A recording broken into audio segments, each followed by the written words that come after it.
It always begins quietly, not with an explosion, but with a whisper, a subtle shift in numbers, an adjustment in accounting language, a government official standing behind a podium using calm, steady words like temporary measure, stabilization, necessary to ensure prosperity.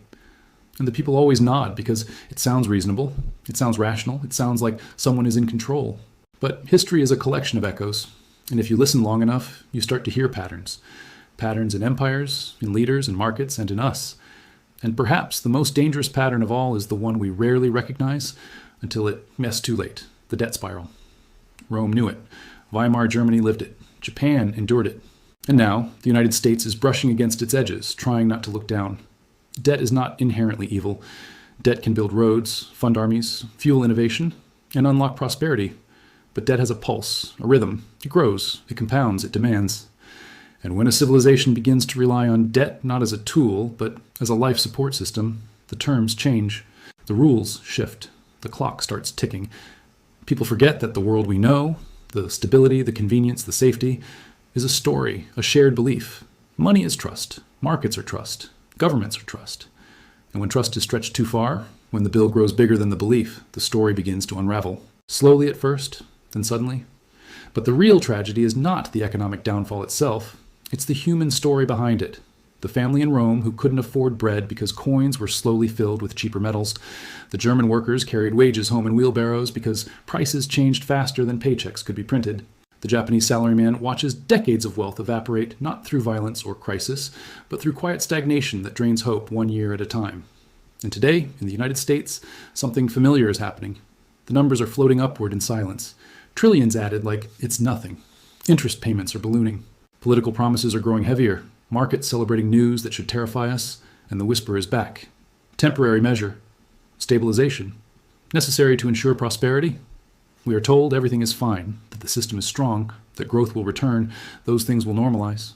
And yet, if you place today's chart of debt, spending, political incentives, currency dynamics, and wealth concentration on top of Rome, it matches. If you place it on Weimar, it matches.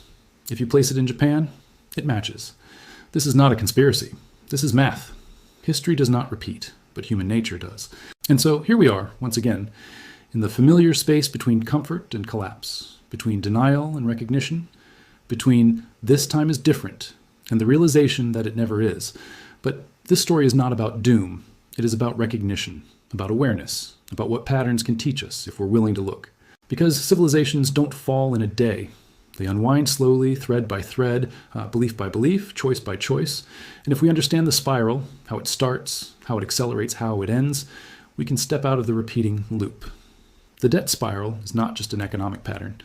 It is a psychological one, a social one, a political one. It is the story of how great societies forget what made them great, and how everyday people feel the shift long before the institutions admit anything is wrong. So in this series, we are going to follow the pattern. Rome, Weimar, Japan, and now us, not to scare, but to see, not to predict collapse, but to understand the stage we are standing on. The past does not have to become our future, but the window to choose is not infinite. It narrows every day, and the whisper is getting louder. Let's begin. When you strip away the names, the flags, the languages, and the centuries, the pattern always begins the same way, with growth. A nation rises, through industry, innovation, conquest, trade, or sheer strategic advantage.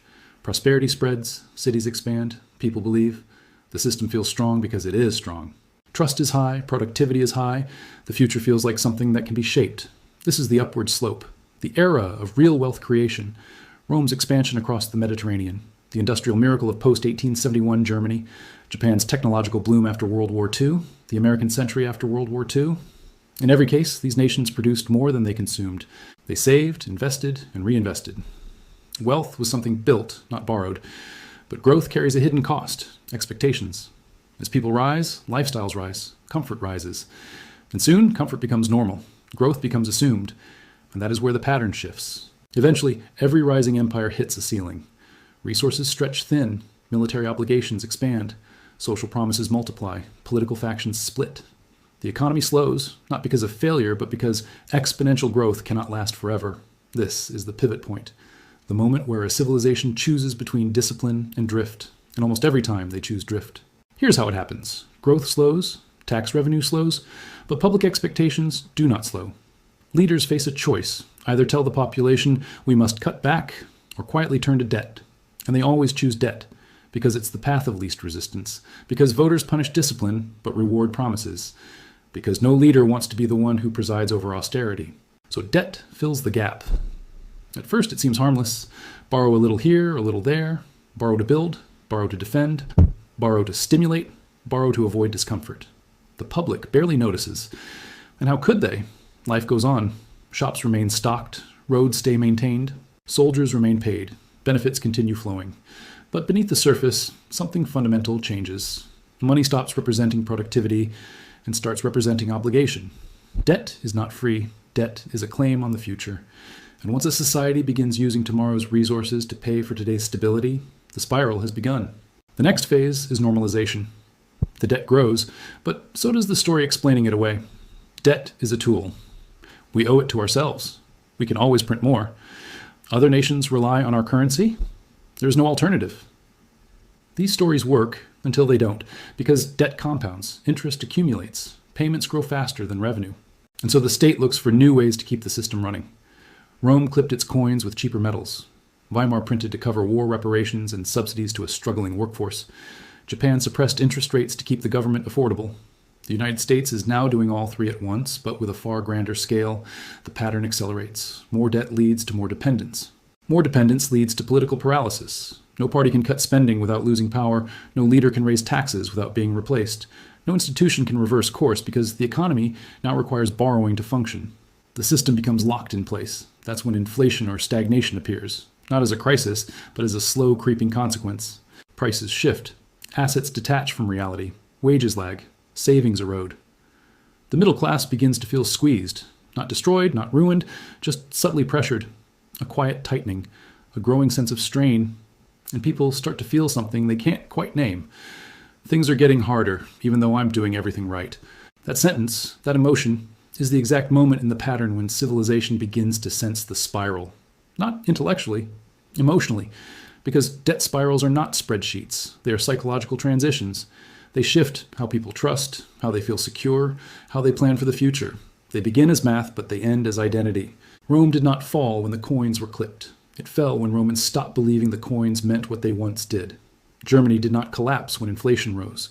It collapsed when Germans lost faith in saving and stability. Japan did not break from the recession.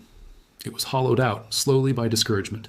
And today, Americans are not panicking. They are quietly adapting, quietly adjusting, quietly feeling the shift. The pattern is not about collapse, it is about confidence. And confidence is the most fragile resource a civilization has. The debt spiral is not an economic force. It is a story unraveling. And once a story unravels, rebuilding it is the hardest task of all. The question now is not whether the pattern is repeating. The question is, how far along are we? Let's step back into time, not to observe ancient ruins through the safety of museum glass, but to witness real people living through economic transitions they did not know were historic. Because the tragedy of every debt spiral is that the people inside it rarely understand the scale of what's happening. They think it's just a tough year, a temporary adjustment, a challenge that someone else, somewhere, is surely managing. But history shows us something far more human. Most citizens simply adapt, day by day, to a system quietly shifting beneath their feet. The disaster only becomes clear in hindsight. We begin with Rome. Rome's empire was built on real productivity, conquest, trade routes, infrastructure, farming, craftsmanship, logistics, on a scale the world had never seen. Their early coins, made of pure silver and gold, were symbols of trust backed by tangible output. But as the empire expanded, so did the state's financial obligations: soldiers' pay, infrastructure maintenance, war debts, welfare grain for citizens, political gifts to keep factions loyal. Tax revenues could no longer support the weight of stability. So Roman emperors began to quietly debase the currency, thinning the silver content of coins while keeping the face value the same. People noticed, but slowly. A baker didn't wake up one morning and declare, "Ah, inflation is eroding the real value of the denarius." No, he simply raised his bread prices because flour cost more. The butcher raised prices too, and so did the blacksmith. The state blamed merchants. Merchants blamed suppliers. Suppliers blamed transporters. But the real issue wasn't greed, it was mathematics. As the coin became weaker, citizens demanded more coins for the same goods. And as prices rose, the government printed even more coins to keep the system functioning. This was the spiral, not suddenly, not dramatic, a quiet dilution of trust. Over time, The denarius became nearly worthless, trade networks frayed, local economies splintered. Rome didn't just fall, it unraveled. Now move forward in time to Weimar Germany, roughly 1,700 years later. The pattern begins differently, but ends the same. After losing World War I, Germany faced reparations so enormous they could not possibly be paid through industry alone. Instead of telling the public the truth, that their economy could not sustain the promises being made, the government printed money. At first to cover debts, then to maintain wages, then to avoid riots, then simply because stopping would have triggered collapse. And just like Rome, the shift was subtle until it wasn't. At first, prices rose a bit, then more, then faster than pay could adjust. Workers began receiving wages twice a day because the value of their money was falling hour by hour. People turned savings into goods immediately: bread, wood, coal, shoes, anything that couldn't evaporate on contact with time. The spiral was now visible. And when a monetary spiral becomes visible, it is already far too late to reverse. Weimar's inflation didn't just erode wealth, it eroded sanity, it shattered trust. It destroyed the middle class, the group that anchors stability in any nation. The government collapsed. Extremism filled the vacuum, and the world paid a price for that spiral that continues echoing through history. But then, something different happens in Japan, a different flavor of the same pattern. After the enormous growth of the 1980s, Japan entered the 1990s with an economy that felt unstoppable. Tokyo real estate was valued higher than all of California. Corporate expansion felt infinite. The stock market was a symbol of national pride. But exponential growth cannot continue forever. When Japan's asset bubble burst, the government, instead of allowing a painful reset, chose to support failing sectors, suppress interest rates, and borrow to maintain stability. The result was not hyperinflation, not collapse, something quieter, and perhaps more devastating: stagnation. A nation stuck in slow motion, wages froze, productivity plateaued, hope thinned. Generations grew up not expecting life to improve, but to be managed. Stability was preserved, but aspiration was lost. Japan did not break. It faded. A gradual polite erosion of economic vitality. Rome collapsed loudly. Weimar burned chaotically. Japan dimmed quietly. 3 different outcomes. One underlying pattern. When a society becomes dependent on debt to maintain the illusion of stability, the cost is always paid. The only difference is how. The signs are never recognized in real time. Not by the citizens, not by the leaders, not even by the economists who argue over charts while ignoring human nature. And that brings us to today, the world's modern economic center, the United States of America. The numbers match Rome. The monetary behavior matches Weimar. The cultural mood matches Japan. This is not a coincidence. This is not a theory. This is the pattern returning, because the pattern is human. So now we turn the lens toward the present, not with alarm, but with clarity. The United States today is living in a moment that feels stable, familiar, functioning. The stores are open. The stock market is high. The dollar remains the world's reserve currency. Planes take off, credit cards swipe, and life continues in its rhythm. But beneath that normalcy, the same pattern is quietly unfolding, almost step for step. America's rise was real. Its innovation, its industrial might, its entrepreneurial spirit, its cultural influence. These built genuine wealth, real productivity, real growth. But over time, expectations grew faster than output. The American lifestyle expanded beyond what domestic production could sustain. The nation shifted from maker to consumer, from producer to borrower, from surplus to deficit. Not through crisis, but through convenience. And debt filled the space. Federal debt, corporate debt, student debt, consumer debt, mortgage debt, medical debt. Debt became the silent architecture of American life. At first, it felt like abundance. Anyone could go to college. Anyone could buy a home. Anyone could start a business. Anyone could spend as if tomorrow would always pay for today. But debt is not abundance. Debt is borrowed time, and borrowed time accumulates interest. Today, the United States owes more money than it produces in an entire year, not by accident, but by design. Because, just like Rome, when obligations grew too large to meet through productivity, the government sought an easier path: financial expansion, printing, borrowing, refinancing, extending, pretending. The Federal Reserve lowered interest rates again and again to keep the system moving, to make borrowing easier than saving, to make consumption more attractive than restraint. And just like in Japan, interest rates stayed low for so long that the economy became dependent on the cheapness of money itself. Raise rates too fast, and the system strains. Keep them too low, and the debt grows faster. There is no painless direction because the spiral has already formed. Meanwhile, wealth has detached from work. Asset prices, stocks, real estate, have risen far faster than wages. The people who own assets grew wealthier simply by owning.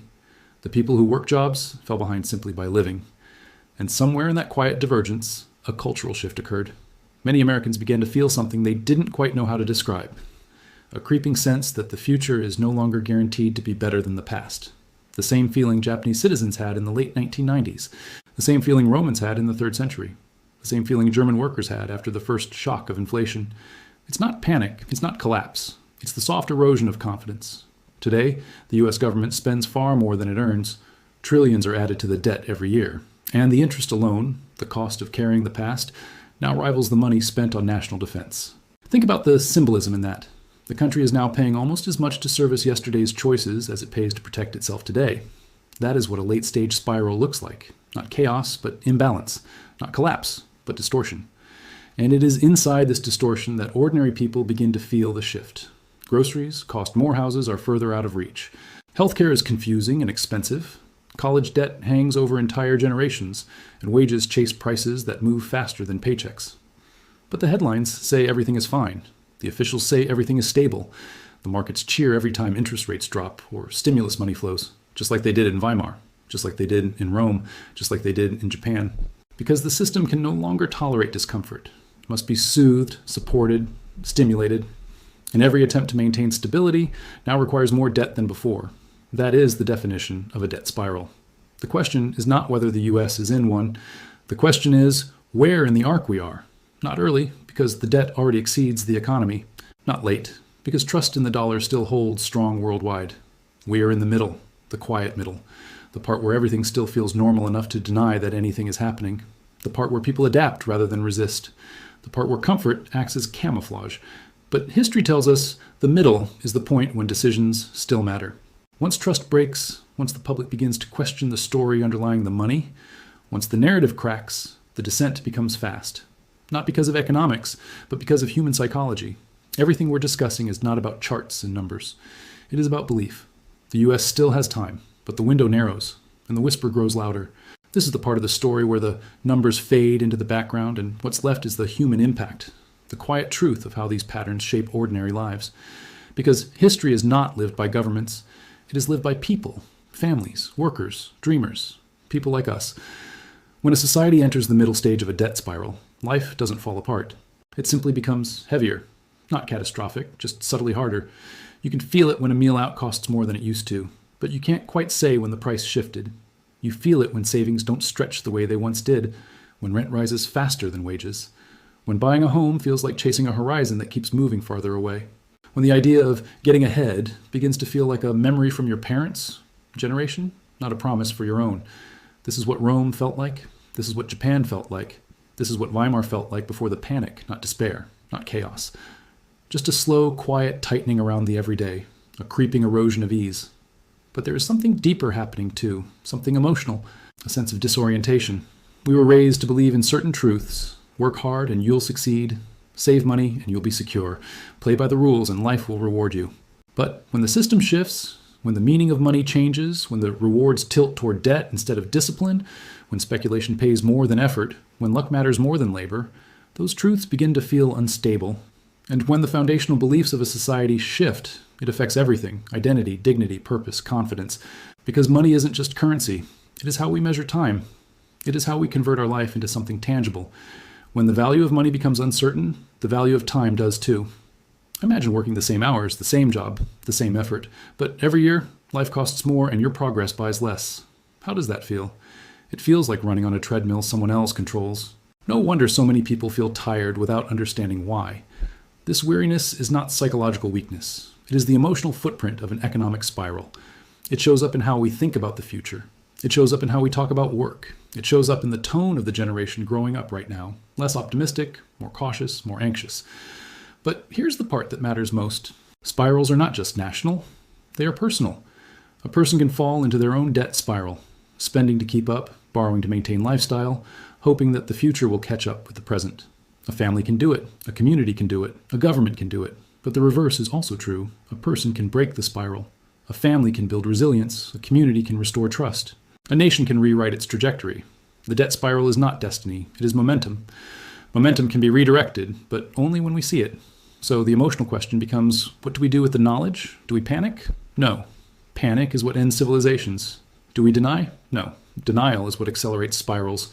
We do what every stable society in history has done before the turning point. We remember what money is supposed to represent: time, effort, value. We re-anchor in what's real: skills, relationships, local community, shared trust, productive capacity, self-sufficiency where possible, less dependence on a system stretched thin. We stop asking, how do I stay comfortable? And start asking, how do I become resilient? This story is not about collapse. It is about a crossroads. The middle of the spiral is where the possibility still exists: to restore balance, to reclaim meaning, to rebuild trust, not in governments, but in each other. Because people are stronger than empires. Communities are more adaptable than currencies. And history is not a prophecy, it is a teacher. Which brings us to the final question of this chapter. If we are living in the echo of Rome, the shadow of Weimar, and the stillness of Japan, what comes next? What comes next is not written yet. That is the most important truth in this entire story. Patterns are powerful, but they are not laws. They are warnings. They tell us where momentum is pointing, not where fate is sealed. And we are living in the moment where awareness matters most. Not later when headlines erupt, not after system strain, not after trust breaks. Now, if you remember only one thing, let it be this: civilizations fall when they forget how to question the moment they are in, when comfort turns into assumption, when routine becomes blindness, when people believe that the way things are is the way they will always be. But the most resilient chapters in history, the ones defined not by decline but by renewal, begin when enough people decide to look directly at the pattern and say, not again. Right now, America is not collapsing. It is still strong, still creative, still dynamic, still full of people capable of extraordinary adaptation. But there is also a quiet exhaustion in the air, a sense that something is slightly off kilter, a recognition that the numbers keep rising while stability feels thinner, a feeling that the story and the reality are beginning to drift apart. This is the moment when an empire usually tries to distract itself. Bread and games, partisan conflict, cultural battles, emotional outrage, anything to avoid looking directly at the system itself. Rome did it with circuses, Weimar did it with ideological fury, Japan did it with politeness and denial, and the US today is doing it with noise. Constant, overwhelming noise designed to keep you too busy, too stressed, too anxious, too entertained, too divided to notice the underlying shift. But when you strip away the noise, the pattern remains. The debt spiral is not just about money. It is about the relationship between a society and its future. It is about whether we invest in tomorrow or consume it, whether we build or borrow, whether we confront discomfort or avoid it. And every person is already making those decisions, at their job, in their household, in their choices, in their habits. This is not a call to fear. Fear clouds judgment. It narrows options. It pushes people into anger or resignation. Awareness, however, expands options. Awareness allows preparation, adaptation, resilience. Awareness lets us step outside the spiral and see the shape of it instead of just feeling the pressure of it. So what can a person do? You don't need to solve national policy. You don't need to predict markets. You don't need to choose sides in arguments that lead nowhere. The real work begins small, human, practical. Strengthen the skills that cannot be inflated away. Strengthen the relationships that make communities resilient. Strengthen your ability to adapt in uncertain conditions. These are not economic decisions. They are identity decisions. Because spirals do not break from the top. They break from the bottom. From individuals who begin to reclaim agency, from households that choose discipline over dependence, from neighborhoods that rebuild the web of trust that institutions once held, from people who understand that the most valuable asset in any era is not currency, it is clarity. This is where the story becomes personal. If you are feeling the quiet heaviness of the current moment, the rising cost of living, the sense of pressure, the uneasy awareness that something has shifted, you are not imagining it. You're sensing the early emotional phase of a structural transition. And the fact that you can feel it means you are already awake to it. That is your advantage. Most people do not wake up until the story breaks. You're waking up while the story is still silent. So here is the open loop. Because the story does not end here. What happens next depends on how many people recognize the pattern before the pressure reaches the breaking point. How many choose resilience over denial? How many choose clarity over distraction? How many choose to rebuild trust in each other rather than waiting for institutions to fix themselves? History is not telling us we are doomed. History is telling us that the window for course correction is always small and always incredibly powerful when seized. We are living in that window. And so the question becomes, if this is the moment in history when awareness is the difference between drifting with the spiral and stepping outside of it, what will you choose to do with what you now see?